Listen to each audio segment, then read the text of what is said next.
So I called my girlfriend who lived in Scottsdale. She had horse property. And I was like, hey, can like 15 of us come and just like set up little booths in your backyard? We'll just do like a little glorified garage sale. Okay. We had 600 people show up in my friend's backyard. At the end of the day, we had sold like $15,000 worth of stuff in 4 hours. Well, hello, Coley. And we're back. Hi. Oh, my goodness. I have been so excited to have this conversation with you because, no, seriously, you know, when I created this podcast, I knew that I wanted to create a platform that women truly realize that, you know, it's not one or the other, that they can have great success, but they can also have great love. And when we thought about it and we were thinking about, okay, you know, who's there? Who can really speak from that, from their heart? And we knew you were definitely the best guest for us. I'm so excited. No, serious, Coley, thank you for being here. Thanks for having me. I'm so excited. Yes. And before, you know, I have all these questions for you today. And I really excited to get to hear your story. Awesome. Yeah. I'm going to just read a little bio. So for the listeners that are like, okay, who's Coley? Well, we're going to find out right now today. Let me get here for a second. Okay. I am thrilled to have with us the incredible Coley Arnold, entrepreneur, mama of 4 boys, and the visionary founder of Foundress, a bold community where women support one another, scale their businesses, and show up fully in their power. I am so excited. Coley, thank you for being here. Thank you so much for having me. Okay, girlfriend. So the listeners, I'm going to just say this right now. We're either, you know, single and looking for love, already in a position that, you know, success is good. Yeah. You know, they've been able to build that success. Or we have other listeners that are either married and they've built the success with their family, but they have this pulling on their heart, you know, when it comes to entrepreneurship. So before we even dive into that, let me ask you this. I want to take you back. Okay. I want to take you back for how you grew up. Tell us a little bit how you grew up, where you grew up, and what was that like for you when you were a little girl? Yeah. So I was actually born in Oklahoma. Okay. Randomly. And then my family moved to Tucson, Arizona when I was 1. So obviously don't remember Oklahoma much, but lived in Tucson until from 1 to 9. So really a lot of the foundational years were built there. And both of my parents worked. So I constantly was in a home where I had childcare or just I watched both of my parents just go to work and come home and provide for our family. And they were kind of a team. My dad would often come home from work and then go work more in the office. And so saw kind of just they would do the dinner and the take care of us. Like I didn't necessarily feel like one was the homemaker necessarily. They really both went outside of the home to work and then also kind of helped out with the house. And the kids, there was 2 of us. My brother is 6 years younger than me. So you're the oldest. I think I begged for a baby for 5 years probably. But as soon as I could talk, I was like, I need a baby. Yeah. And my dad was the baby of 12 kids. Wow. And he's like, I'm good with 1. Okay. You know, like after being the baby of 12, he's like, that was a shit show, right? Yeah. He's like, that's a lot of kids. Yeah, it was a lot of kids. Yeah. And then my mom, there was six of them. She had 5 brothers. They grew up on a ranch and just a different childhood. Okay. And she's like, yeah, I think when they first got married, she was like, I don't want any kids. And then they had me and she's like, okay, now I want all the kids. So they ended up having 2. And yeah, just kind of grew up with watching my mom. She was actually an entrepreneur. She was. But on the side, it was always a side hustle for her. Okay. So she had she was an interior designer. Okay. Worked at a furniture store. So she helped clients curate homes. And then she always had a side entrepreneurial project. So I kind of constantly watched her have passions that would come up. She did a dog collar company called Serendipity, and she took leftover fabric from her furniture store and would like make these like high-end dog collars. She did all sorts of things. So it was really fun. She was creative the whole time. She was very creative. Okay. And it was really interesting because I don't think I really realized, but once I started Foundress, like I know that there was part of watching her not necessarily have the support that she needed to take these dreams into reality. And so it would always be a side project. And she never really had this big vision to take it big. But I'm like, gosh, what if she had the support? Wow. And so obviously fast forward years later, I started Foundress, which is my community for female founders. And I always kind of there's a piece of my heart that's always like, I wonder if this had existed for her, what would have happened? What would have happened with support? Yeah. Yeah, because that's actually really important that you're topping on that right now. Because I think when it comes to creating a business and trying to truly also have a family and then working and all the moving parts, you need support. Yeah. You need support. And it wasn't like necessarily, maybe, I don't know if your dad, maybe it was a conversation that they never really had, or maybe she felt, also she didn't want to take away from working and the income that they were bringing and supporting you guys. But that's really interesting. Okay. Yeah, so, and I don't know that. I never asked my parents. Okay. I should ask my dad. You should, yeah. But I'm sure he like supported her, but it was also like practically. Yeah. Like you have to be okay with going, we're going to make no money for a couple of years, right? There's definitely a big sacrifice when you go all in. And so I don't know if they ever had that conversation. Okay. That's a great idea. I should go ask him. Your mother's no longer. My mom has Alzheimer's. Okay. So she is in a home. Okay. She's been in a home for about 3 months. Okay. So that's awful and hard. But she doesn't unfortunately remember. She doesn't can have that conversation. Okay. Mm-hmm. When you were growing up then, so you just said that you grew up in an environment that both of your parents were working. Yeah. You didn't know anything different. Yeah. It was just your mama worked, your dad worked. Mm-hmm. Overall, then you saw the relationship, like two people kind of work it out, be partners, trying to figure things out. Okay. Yeah. For the most. Yeah, I would say my parents got married. They met when they were in college. Okay. I'm trying to remember which way it was. I think it was my dad was my mom's math tutor. Okay. Okay. And then they just had a really good group of friends that they all kind of hung out with and ended up getting married because my dad got a job in Houston. Okay. And he's like, well, do you want to come with me? And she's like, well, not unless we're married. He's like, all right, let's go get married. Let's go get married. It's kind of like what you do. Yeah. So I don't know how, like, it wasn't like the traditional, like, let's fall in love and have, make this family. So I think they kind of were like, well, this is working. We're working. Let's see what happens. Let's keep making it work. Yeah. And so I think I grew up in a family watching them kind of be really, really good partners. Okay. But I don't know how, like, madly in love their story was. Yeah. And then I remember kind of just also going back to the business side of it. It was like when I was in high school, I had a job. Okay. I think my first job when I was 12. There was never an option. It wasn't even like, oh, should I work or should I stay at home? No, you were like, I'm working. I'm working. That's what we do. That's what we do. Yes. And then kind of started, I always had these ideas, these crazy ideas. I'm like, well, what about this? Yeah. What happens if we try this? Yeah. And so I think there was always this entrepreneurial side of me that I think I got from my mom. I can see that. Yeah. Yeah. But I never really honed it in and really figured it out until way later on. Later on. Mm-hmm. Okay. So let me ask you this then. So during this time, you were intrigued and kind of fascinated by your mom's side, businesses and stuff like that. When you think about going back, I know I'm taking you back. When it comes to the matters of the heart, would you consider yourself a girl that, fancied the boys pretty early on? Or were you like a later bloomer? Where were you? I feel like I always had a boyfriend. Okay. Of some sort. Okay. But I also, I didn't have any girlfriends. Okay. So all of my friends were guys. Okay. So I think more of the reason why I had boyfriends was because I was always with the dudes. Okay. It was me and the dudes. And then you kind of just start hanging out. You're like, well, you're cool. I'm cool. All right, let's hang out. Let's with the guys. Let's see how this goes. Yeah. So yes, definitely early, always had a boyfriend.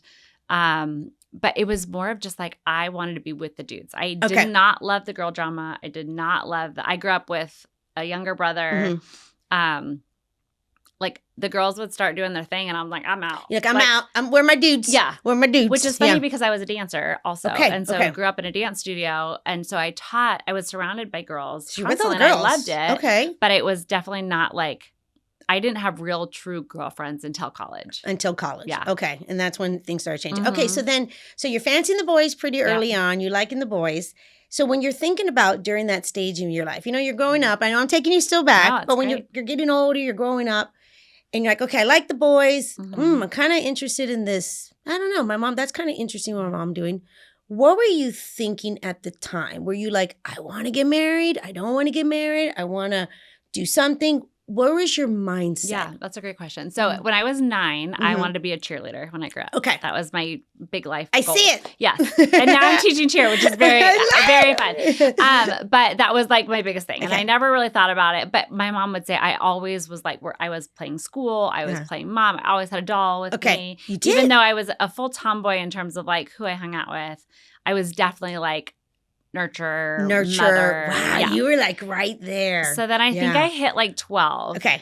And I was like, Mom, tell me about this school thing and why does it matter? Because I just want to be a mom. Okay. And then I think I had just made up my mind. Okay. Like, I'm going to be a mom. Okay. So even then, like going to college, I was kind of like, oh, do I even need this? Like, because I'm going to be a mom. I'm going to be a mom. Yeah.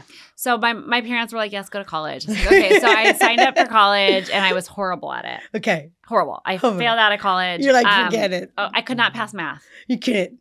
No, I still can't do math. I still can't My kids do are math. like, well, you can't help me with math. I'm like, you're right. I can't. That's me. That's me. I totally get it. So I took math 3 times, failed it all 3 times. And I ended up dropping out. And I was like, I went to school to be a teacher. I was going to be a 2nd grade teacher. Okay.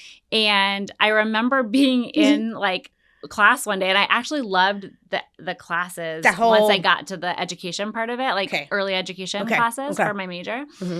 And I remember sitting in there and going, I love all this.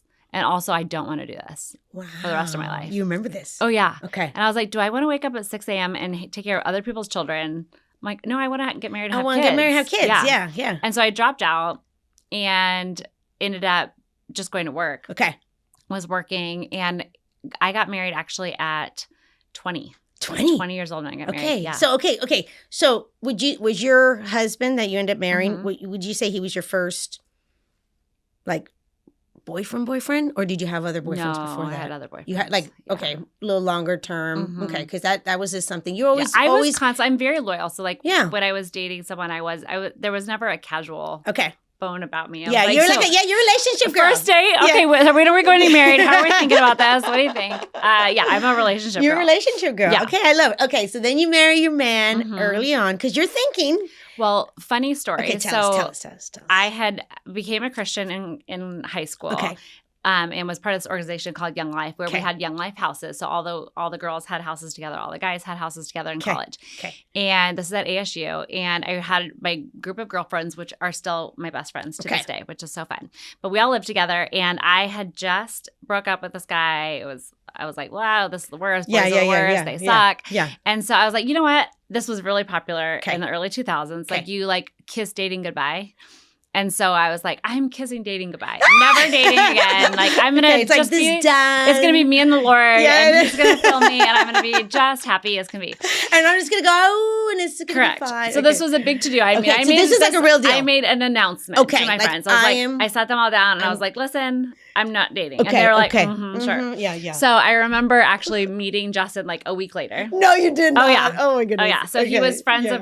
We had mutual friends. We went to go see them. Yeah. One afternoon, met them, and I came home and I was like, I met this guy. And my girlfriend's like, no, that's from the devil. You're not dating. That's from the devil. That's a temptation. This is not it. And I was like, I don't know. It feels it. He's pretty cute. Yeah. So we dated for like a year and a half, engaged for 4 months, and then married at 20. Wow. Not pregnant. It was just fast. I told him, I was like, do not ask me to marry you unless you're ready to marry me the next day. Okay. I'm not fucking around with the 2-year engagement. Yeah, you're like, we're going to do this. We're not doing this. Sorry, I didn't know. Yes, you can. Okay, you can say whatever. Yes, you can. Absolutely. It slips out sometimes. Yeah, it's all good. Yeah. It's very passionate. Yes, very passionate. It comes out. But yeah, I was like, we're not messing around. We're either doing this or we're not. Okay. I'm not. And where was he? He was like. Oh, yeah. He was like, all right, let's do it. Was his mindset he was thinking for sure he was the man that he wanted to get married and have family? He knew he wanted to get married and have family. When we were dating, he said his brother is 12 years older than him.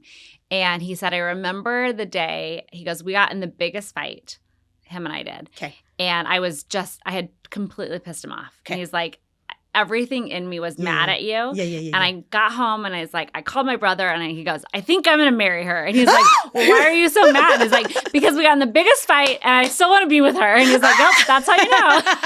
I love it. He's like, I hate her right now, but I want to marry her. Yeah. But I love her. I love her. Yep. I love her. Oh my goodness. Okay, Missy. So you get married and now you're in college. Yeah. Well, I had already dropped out. You dropped out. That's right. You dropping out. My husband was on his fifth circle around. His fifth circle around. 5th year senior. Yep. And no kids. No kids yet. We get married. Yep. And then what? We had a 3-year plan. Okay. So we were going to get a dog, or I think it was a 4-year plan. We had a 4-year plan. Okay. We were going to get a dog and make sure we could keep something alive before we had babies. Okay. Because I had killed all my plans. Okay. So that wasn't going to happen. So I was like, I think I need to like prove to myself that I can keep something alive before we have a child. Yeah. And so we had this plan. Okay. And then it's so cute. We got, let's see, I had just turned 23. When I had my first. Pregnant when and we're talking of a mama of 4 boys. Yes. Here we go. 4 boys. My goodness. Okay. So I got pregnant and we looked at each other. We're like, well, shit, that was not the plan. Yeah. We were supposed to get a dog first. We were both dog people. I know this is so silly. Like talking about it 20 years later, you're like, no, but it's true. This is so irresponsible. No, you wanted like that. But I was like, it was supposed to be dog and then children. So then I got pregnant and I was like, well, clearly we need to get a puppy because I need to make sure in these 9 months while I'm carrying a child that I'm going to do both. Keep something alive. Yes. Okay. Of course. So we then quickly got a puppy, which is the worst thing to do if you're pregnant. Do not get a puppy. But we did. And so don't get a puppy, ladies, if you're pregnant. It's a lot. Don't do that. It's a lot. I'll tell you what not to do on this podcast. Yeah, she's going to tell us. You guys, this is it. Write this down. Yes, do not get a dog. But we were both animal people. We're like, we want our kids to grow up with puppy, dogs around. And we're like, we're not going to do it when we have a newborn. Yeah. So it's either now or never. So we did that. Okay. Had a baby. And so mama get a doggy. Mama's pregnant. You know, we're starting out. And the big giant pregnant, scrubbing dog poop off the floor. I'm like, this is so stupid. Let's get a dog. I love the dog. Totally. Don't do it. Don't do it. Run. So cute. So I had my first baby I had just turned 23. Okay. And then 2 years, exactly 1 day apart, and 2 years, our second one came. The second one. Yeah. So they're 1 day apart. Exactly 2 years and 1 day apart. So then you have the baby early, not in your 4-year plan, which is fine. You just figure it out, okay? And then obviously you're taking care of the baby. You're doing all the baby stuff. Your man's working. Yep. You guys are just figuring it out. And I'm trying to think. So I was the queen of the odd jobs. So I had you always did stuff. I always had something going on. Okay, I can see that. I worked actually at our church in children's ministry because I could take him with me. Yes. And he could be in there. Perfect. So I did that. And then we both had both grandparents here in town, which was cool. Amazing. Okay. So each of them took a day and watched the baby. Okay. And so I went to the office for 2 days a week and then I was home 3 days. And I actually ended up watching one of my girlfriends at work. She had a daughter. Oh, nice. Yeah. And so I took her the 3 days I was home. Oh, perfect. So it was she had I was still getting paid, but then able to be home with my kids. So it was great. And that's just with the one right now? That was just with the one. Okay. So that you're kind of working this out. And your first time mom, that's a lot. Yeah. That's a lot. Yeah. That's a lot of moving parts. You're trying to figure that out. So you're just like, okay, I'm just going to manage this. But then, of course, you, Mrs. Overachiever here. We're going to add another one and just kind of, with the dog. I don't do anything small. Yes. Yes. Everything is giant. Okay. So then you're thinking, okay, so mama, so now you're in it. You're in it. You're married. You have the baby and you have the other one. And then boom, you get pregnant again. Mm-hmm. What dynamic starts changing now? Yeah. So nothing really changed. I still worked at the church at that point. 2 boys. Okay. And then I think a year and a half later, then we had our third. Oh my goodness. No, that's not true. Okay, no. They're 3 years apart. Okay. 12. Oh my gosh. How old are my kids? 13, 14, 15. 3 years apart. How old are you kids? They're almost 3 years apart. 3 years. Okay. Almost 3. Yeah. Right now I have 18, 16, 13, and 6. Perfect. 6. I know. So I actually had the third one. We had just started our company before he was born. Okay. Well, let's talk about that. Yeah. Let's talk about that. Okay. So this is what I really want to know because I want the ladies that are listening right now because I told you they're either over here or they're over here. Okay. So during this time, you are busy, mama. You're like the kids. Now you have the second one. You're going. Where were you? What was happening in your mind, Or did you even think about this yet? I like this, but I still kind of... Yeah, I think... You know what I mean? When did you start feeling like that? Yeah, that's a good question. And I think one thing I should say is that I was actually nannying for this amazing family I'm still friends with. I love all these children. Of course you were nannying. They're now having their children. I know. Yeah, I was like... And I remember my friend went into labor 3 weeks early. Okay. And so I remember sitting down with the gal I was working for with my first baby. And I was like, I don't know. I don't want to like leave your kids stranded at school. Okay. So I think I need to quit and just be home. Okay. And she's like, are you sure? I think she knew. She knew. She was kind of like, going to work out for you. Yeah. But okay. But she's trying to be supportive. Yes. Yep. So I ended up stopping nannying and I just like nested for the 3 weeks. I'm like, this is going to be the best. Like, when you're like by yourself. Yeah, you're like, I got this. So I remember, I'll never forget this. Okay. So we had a 1-bedroom loft. Okay. And it was upstairs, downstairs. There was only one bathroom. It was upstairs. Okay. And then the baby's room was like a loft. So we had like everything ready. I had the baby, and 2 months into it, I remember my husband came home from work and I was sitting on the stairs like holding the baby, and he like walks in. I'm like right there by the front door. I was just like looking at him, and he's like, are you okay? And I was like, no, I'm not well. You're not well? I'm not well. Mm-mm. And what I realized was like I had this just desire to work. Yeah. And I missed it like crazy. And I loved my baby. I loved being home. And I was like, I need to do something that gives me like a purpose outside of the home. And I think there's people that are created to their purpose is in the home. 100%. And that's beautiful and wonderful. 100%. And I was different. And I think it was hard. And I think this is something we maybe don't talk about enough, is that especially in the Christian world, is that when you have that desire that I believe is from the Lord, that you're like wrestling with. And then I felt guilty because what I was hearing from my peers and church was the religious part of it. Correct. Which is interesting. Your purpose is in the home. And I agree partially. And then also I was having these feelings that I was like, I don't know what to do with this. Yeah, like, but is this from the devil? Cool. Is this right? I want to be here in the home. I'm not saying that it's not, because this is what was happening. It wasn't about the baby. Right. No, that you like, I'm mama. I love being a mama. I love the newborn that's stage. good. Yeah, I love it. I love it. I love it. I love it. It was also, and that's why I created this podcast. Yeah. Okay. It was also this tug of like, can I do both? Right. Like, how can I make that work? Right. But I'm not sure. Do I feel guilty about this? This is right here what we're talking about, I think, is that moment that so many women struggle with. Yeah. Of like, okay, I knew that I wanted to be a mom, the ones that want to. I'm a mom, but does that mean, right, I'm going to this is it? Right. Which is, again, I love that you said that. Yeah. If you were in a phase in your life, because I was in that phase that I was a stay-at-home mom, and I was in a phase that I just wanted to do that. Yeah. And that's awesome. It's awesome. Right? It's awesome. But you were right there. Yeah. And then you have this, what I tell people a lot of times, when we talk about our faith and our religion, and I'm a Christian too. Well, there's also being a Christian and having your own relationship with God.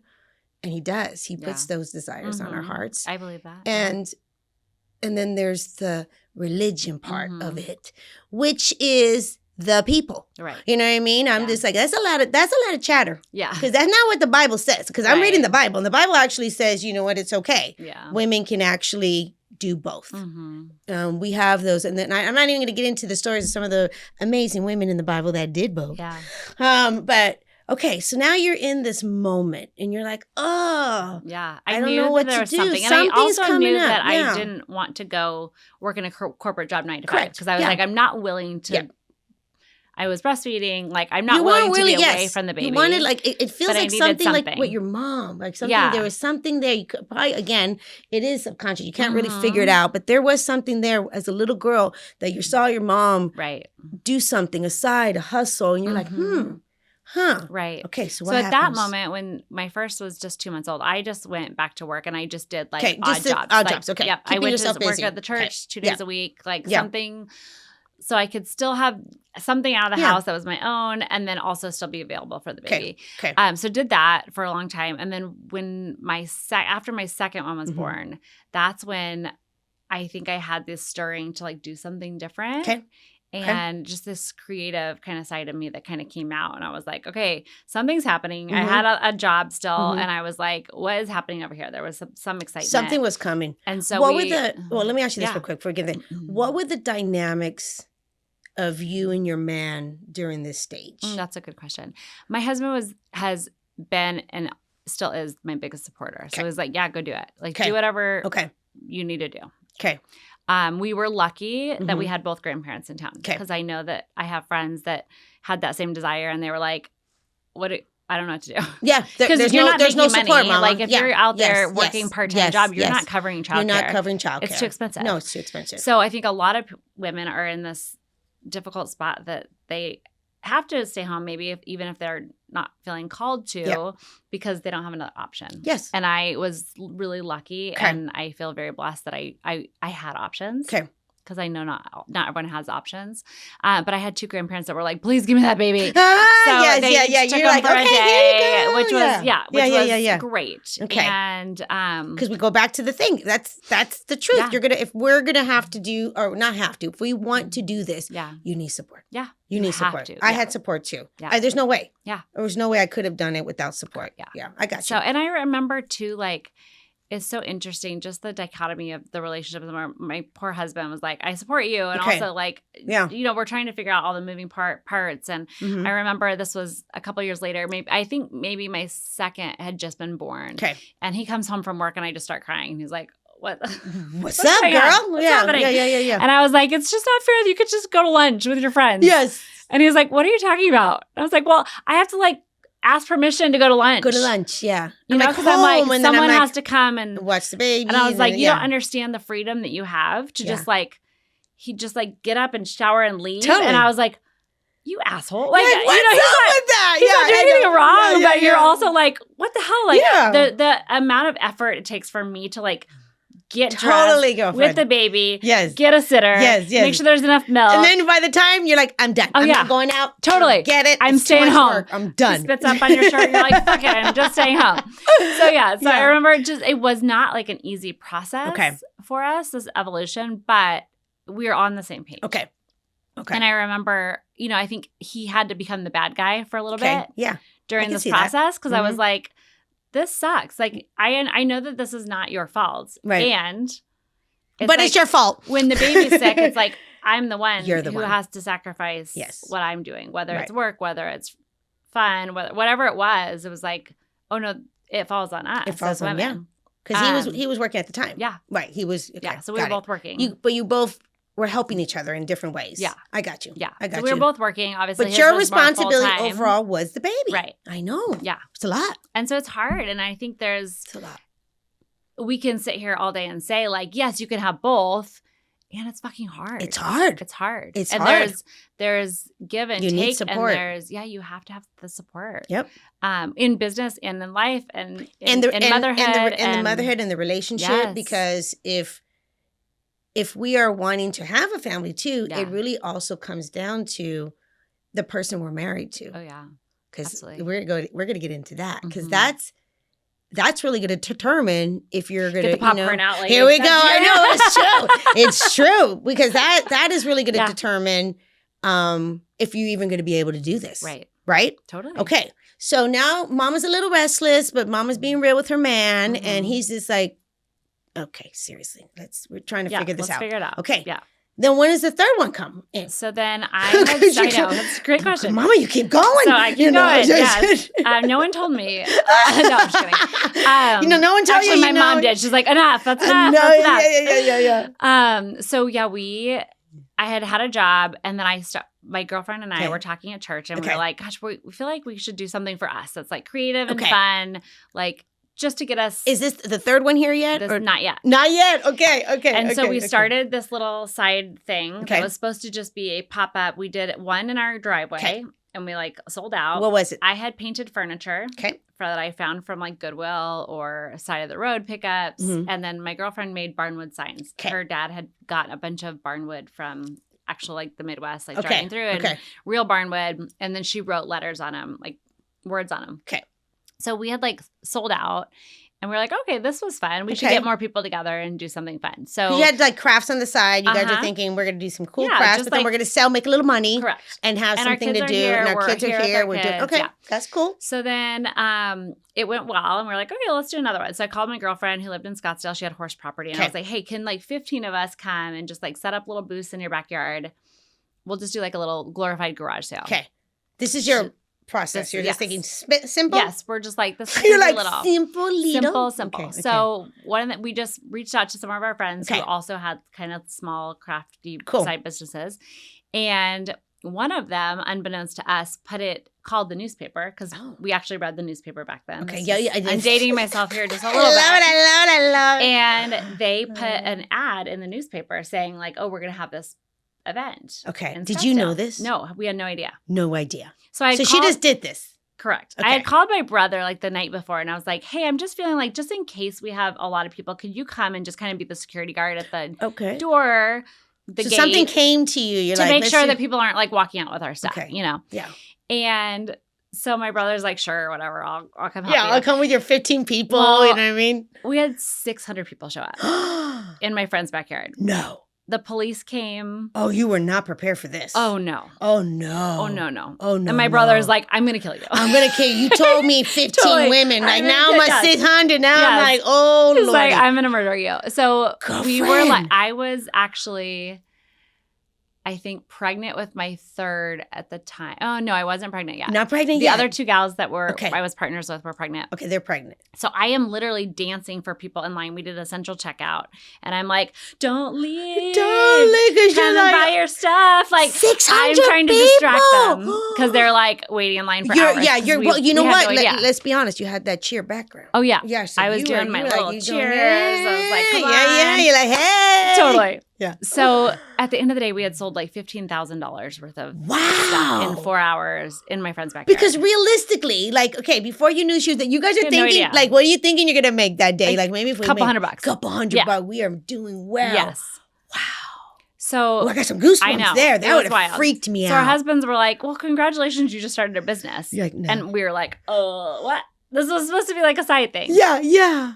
So we kind of started brainstorming. We're like, okay, how do we do this? Okay, like, neither of us were willing to like put our kids in childcare all day, nor did we have the money to. No. But we're like, how do we? You had the 2 kids. You had some of the girls, and the other ones are pregnant. You have another job. Okay, so got a lot. Okay. So we're like, how do we make this work? Yeah.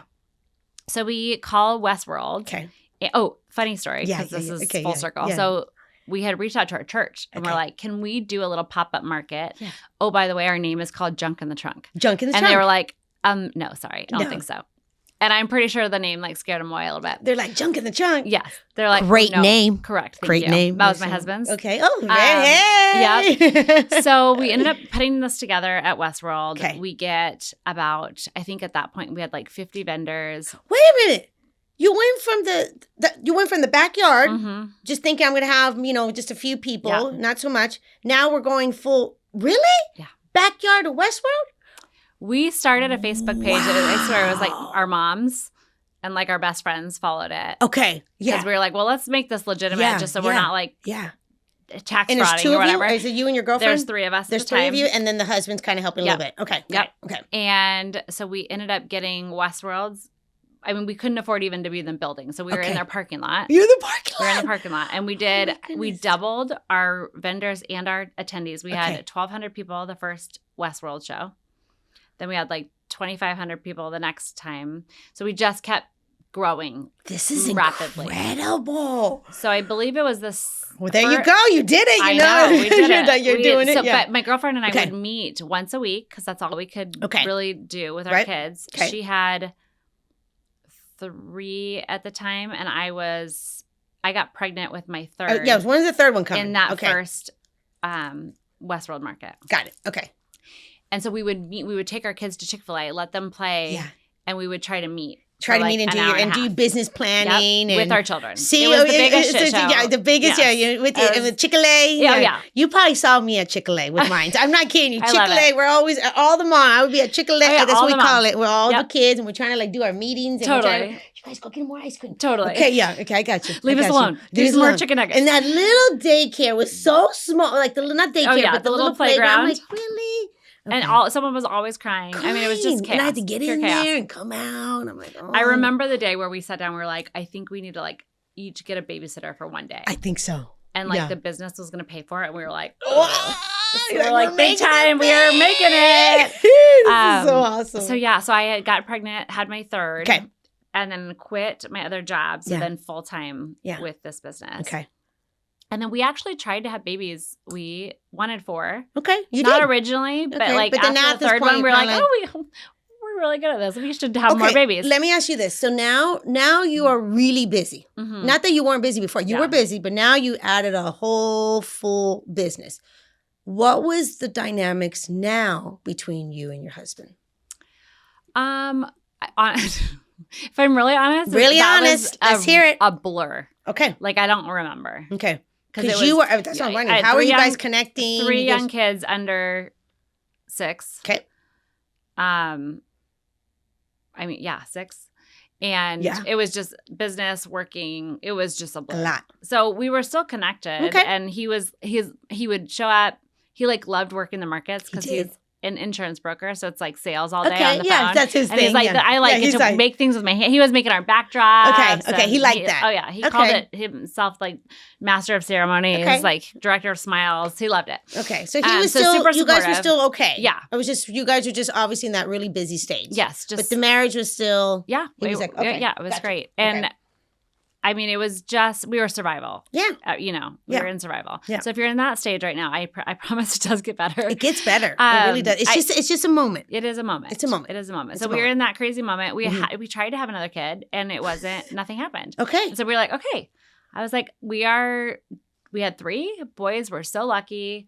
That's it. You're like, that's what I got. And I remember one day we were walking to the car. My youngest was 6 at the time. Okay. And so I had 6, 9, and 11. Okay. And I was like, we've made it. We made it. I walked out to the car. I had my keys and my phone. Okay. And I was like, no diaper bag, no bottles, that was it. No snacks, no goldfish. Snackies, like no my kids were all, no Chick-fil-A. My kids were like self-sufficient. You're like, okay, I got this. Yeah. And I had just found out I was pregnant. And I remember walking because you already kind of thought that was done. You're not having another one. Mm-hmm. Oh my! Oh yeah, we were done. You were done. So we gave all of our stuff away. Okay, that was we had it. Nothing. Okay, we were done. Okay, we had 3 boys. And then now the business is going really well too. Business the junk is of the growing. Okay, we added markets in California, so we're traveling now. Oh no, you're traveling. Yeah. And I just remember just bawling my eyes out, and I was like, "This was not the plan." And I remember actually talking to my girlfriend one day. I was like, "Okay, we're pregnant." A really cool story. So I had found out I was pregnant the day before we planned a family trip to New York. Okay, yeah. So we're getting up. I think I told my husband at midnight that night. Uh-huh. We get up at 4 a.m. to go catch a flight. Okay. And we get on the little shuttle from where we park at the airport. They're taking us to the airport. And I see this mom, and I'm like counting her kids. They're all adults at this point. And I was like, 1, 2, 3, 4.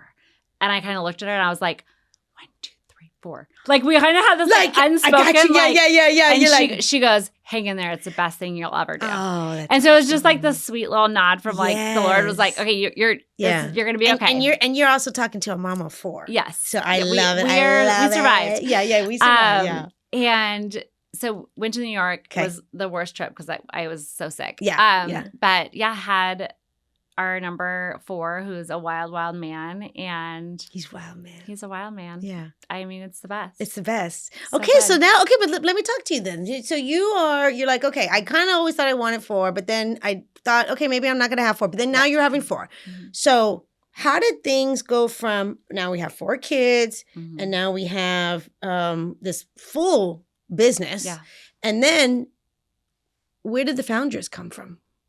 That's a great question. Mm-hmm. So while we were building Junk in the Trunk, it was the third gal had moved away, so it was just the 2 of us, and then we brought on Kevin, my partner's husband, because he was the brains of the like money side of it. The money side and all the accounting, and he did the taxes, all the stuff. Yeah. Told us what to do, and then we were creative, which was great. And we kept saying, like, neither of us had a business degree. Yeah. None of us knew how to run a business. But you're running a full business. We were doing it. Yep. And it kind of like we were running after our business. It was growing exponentially. And we were like, crap, like trying to catch up. What do we do? Yeah. I got you. And so we, I kept saying, like, how do we meet other women doing what we're doing? And so we would go to networking events. And I love men. I'm raising 4 of them. I'm married to 1. Yep. And we would walk into these rooms and these men would go, oh, how's your cute little business? How's your little market? Oof. And I was like, I think I'm making more money than you. Yeah, like, buddy. I don't really understand why you're saying that. Yeah. And so I was like, got a little triggered there. Because I'd be like, huh? Oh, yeah. Okay, I got you. Fight. Yeah. But I was like, there's got to be a better way. Okay. There's got to be a better way that women can come together. And I was like, where are the women? Where are the women? Where are they? Yep. Where are they? They're around. I couldn't find them. You couldn't find them. I joined every networking group, every event. I went to every event you could possibly go to. And they're not there. Okay. There was a lot of women like me that were like, what the fuck are we doing? But where are the ones who have done the thing? Okay. I could not find them.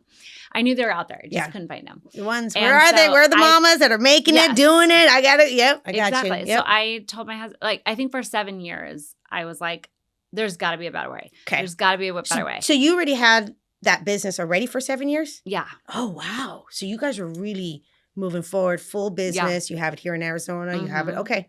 I had it in California. And now you have 4 kids? Yep. Okay. And I bitched and moaned probably every day. You did? And I was like, where are these women? Okay. And my husband finally sat me down. He's like, listen. He's like, I love you. Okay.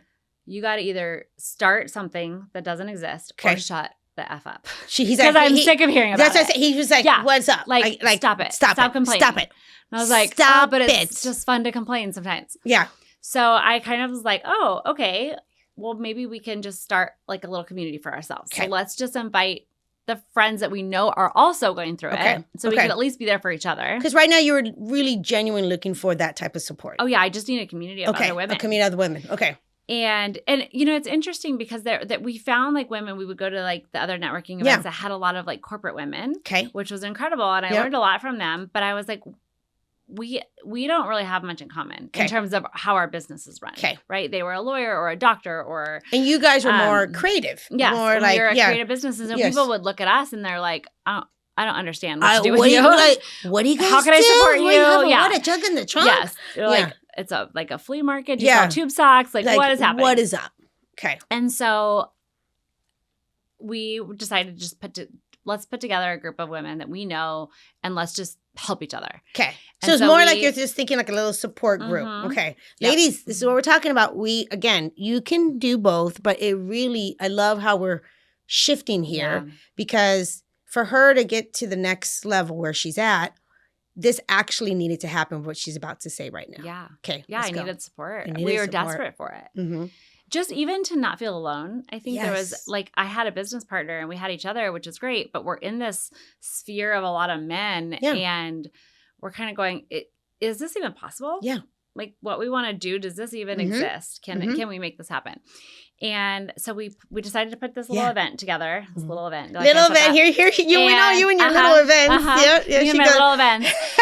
We'll just go over here. Don't mind us. And we had 300 women.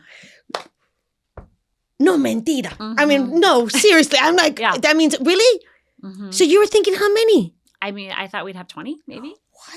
What you in the? I know. Yeah, you're always like. Apparently, I underestimate myself. I'm like, I'm just gonna have a few women, just like I'm gonna have a few people come for a customer. Yeah. So where did you guys have the first event? We had it at a hotel. You did? Okay. And it was. And you had 3 women show up. 300 women show up. Mm-hmm. Wow. And so I was like, okay, well, clearly we're not alone in here. There's a need for this. That women are craving that community. Yeah. And what I had heard, and it was interesting because I was kind of like. How long ago was this? This was 2018. 2018 is when you did the first one. Yep.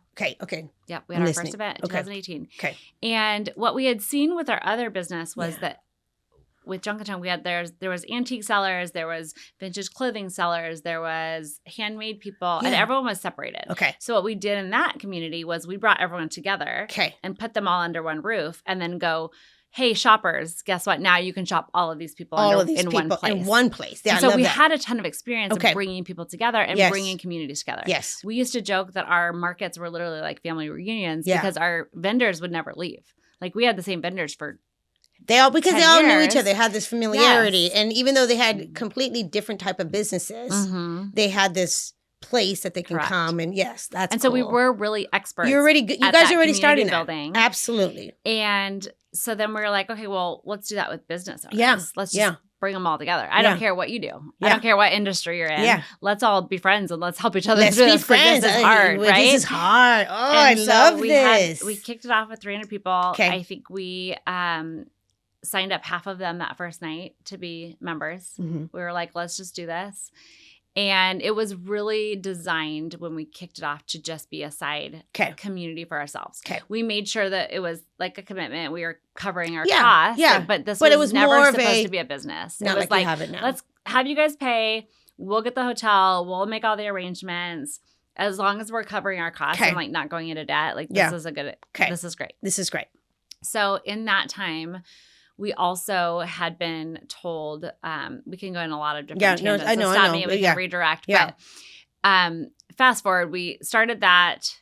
We also were in search of a building to have like a store, restaurant, event space. Oh, okay. So more of a standalone type of place for the junk in the trunk? Okay, got it. So we would still have our markets, but still have the markets, but something. I got you.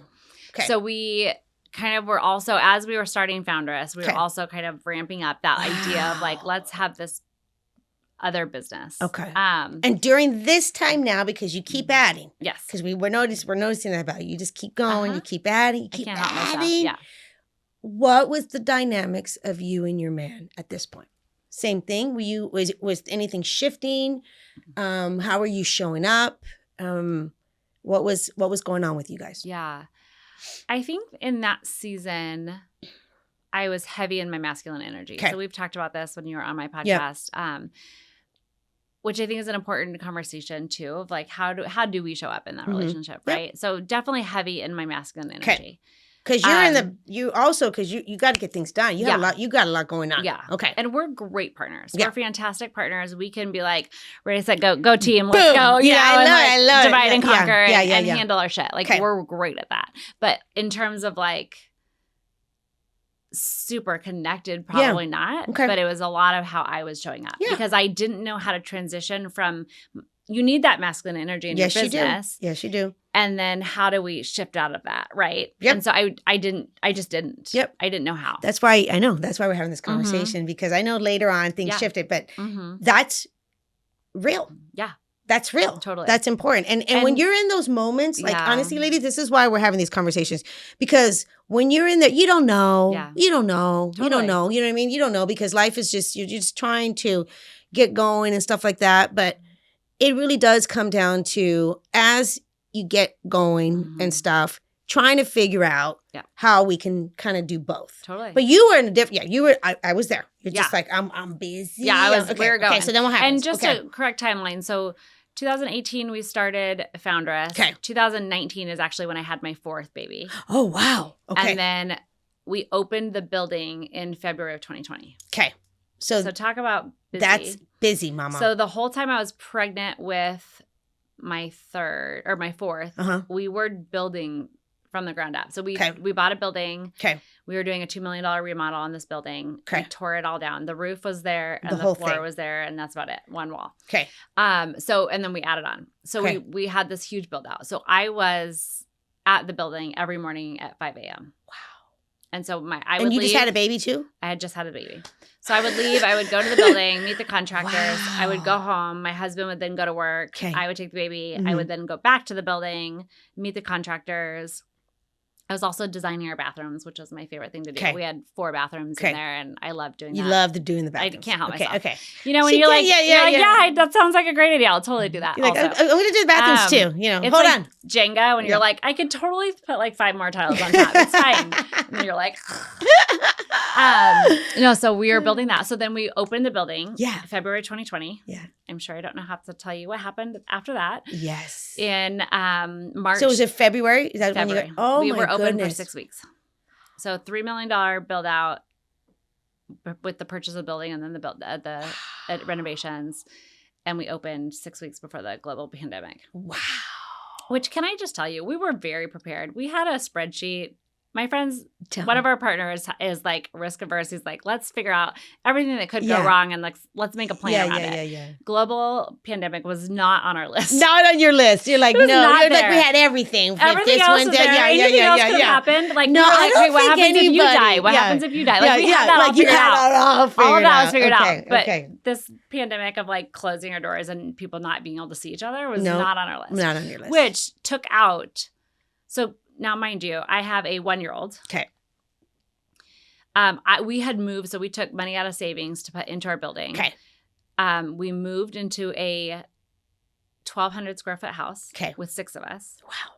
So that we just rented. We're like, let's just sell our house. Yep. We need the money. Put the money into the building. Yep. Let's rent a little tiny house until we get the building up and going, and then we'll buy our dream house. It'll be great. We had this plan. Okay. So we are now stuck in a 1,200 square feet house during the pandemic with 6 of us during the pandemic and a baby. Ay. Talk about being close. That's close. Lots of family closeness. That's a lot of closeness. So we pivoted, and all of our business, every business we had was events based. Wow. We couldn't do our markets. We couldn't have anyone in our building. It just stopped. Everything stopped. It just stopped. And you're thinking, okay. And I'm now home with 4 kids. Now you're home with 4 kids, thinking you're about to which is not easy. Yeah. My forte. Yeah. My mother-in-law does it, or my sister-in-law does it. She had 8 children and she homeschooled all of them, and she is a fucking saint. Yeah. You're like, she's just amazing like that. I was not. You were like, no, I'm like, here's an iPad. I don't know. You're like, I don't know. You're like, I don't know. Google it. I don't know. Well, let me ask you this. If for, the listeners right now, and they're like, okay, when you look back at this whole, how did it go so fast? Like, seriously, look, seriously. I'm girlfriend, you have me right here. I'm like, this is so good. And I'm like, okay, what just happened? It goes so fast. Okay, but we still have a moment. Yeah. But when you look back and and the women are like, oh, that's a lot. Mm-hmm. And you really look back at the whole thing. How important was it, the support that you had? We talk about support, but support from your man. Yeah. Because how would you have been able to? I come across women a lot that have big dreams, and if they're not supported at home, it doesn't happen. I know. So, it is very, very. It's a real thing. And the hard part is when we got married. Yeah. We were young and stupid. We were 20. Yep.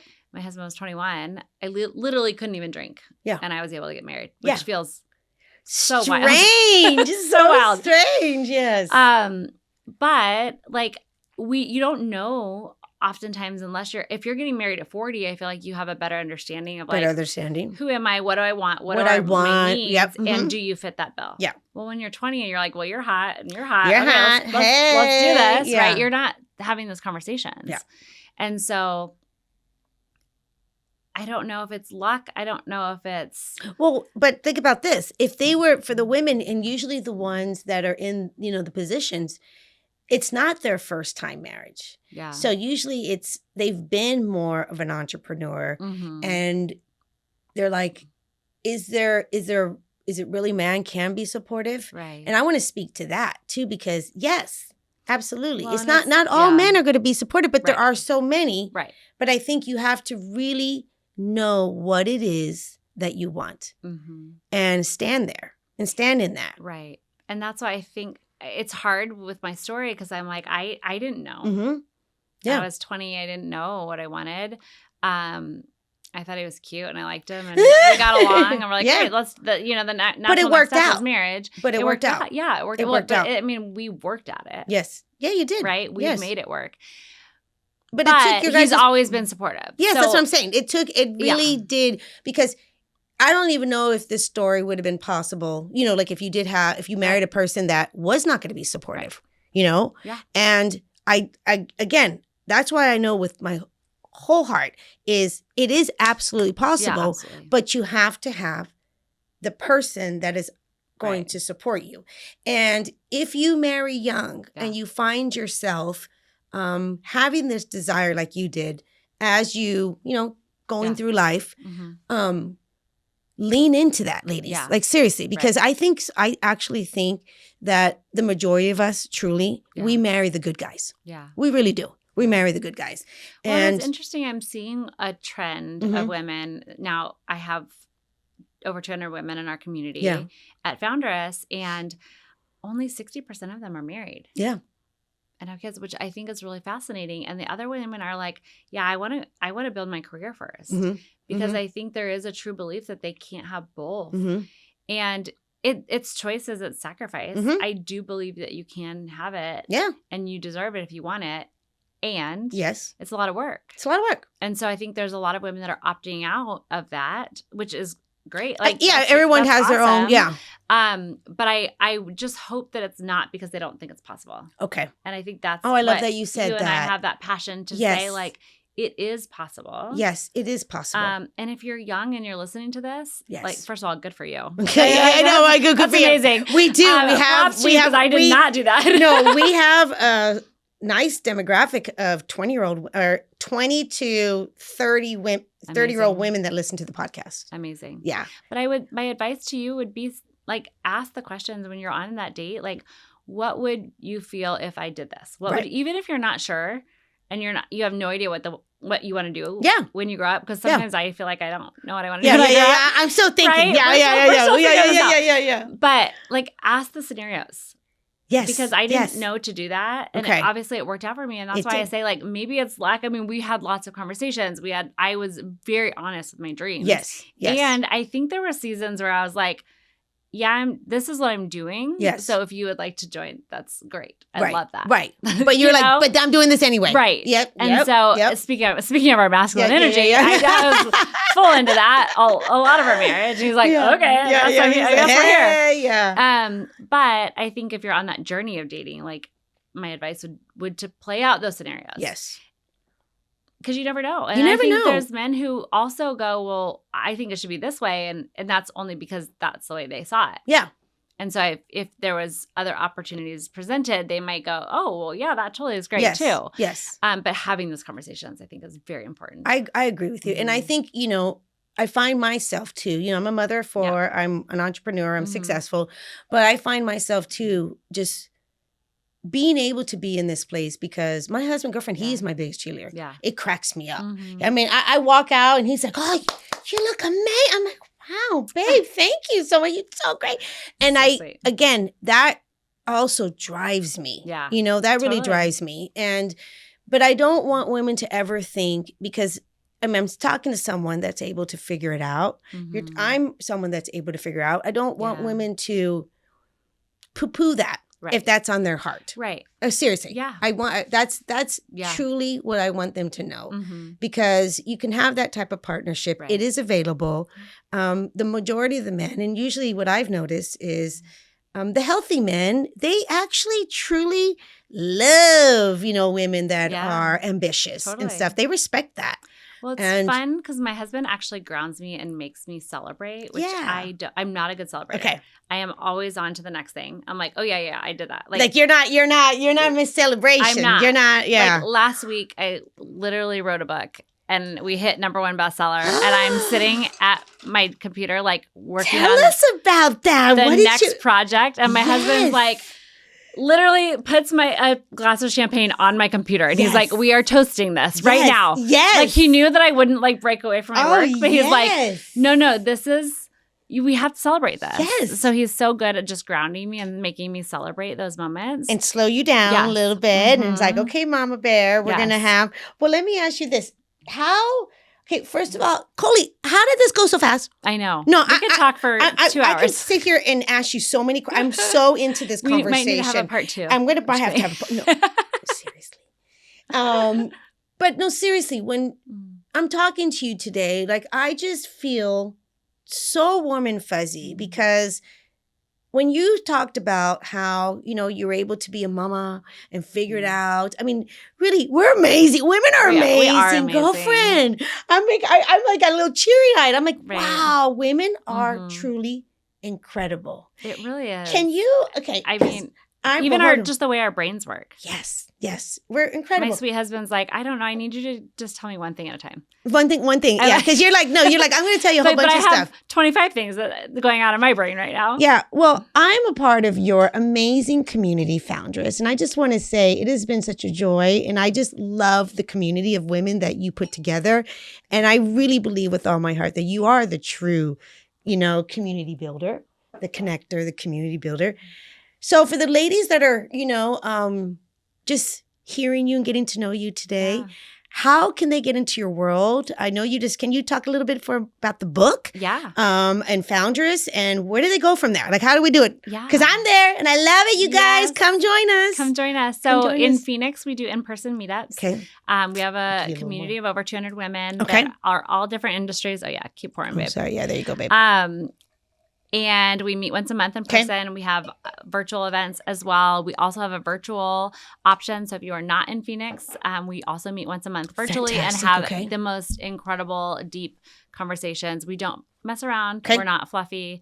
We're not talking about the weather. Like we're getting in it dirty and the nitty gritties. And we really believe at Foundress that we women are whole humans. And so we talk about the human aspect. We just had a meeting about relationships and what that means for high achieving women. Yes. A couple of the women in our community wrote a collaborative book called The Habits of High Achieving Women. And it's just talking about, let's talk about our souls.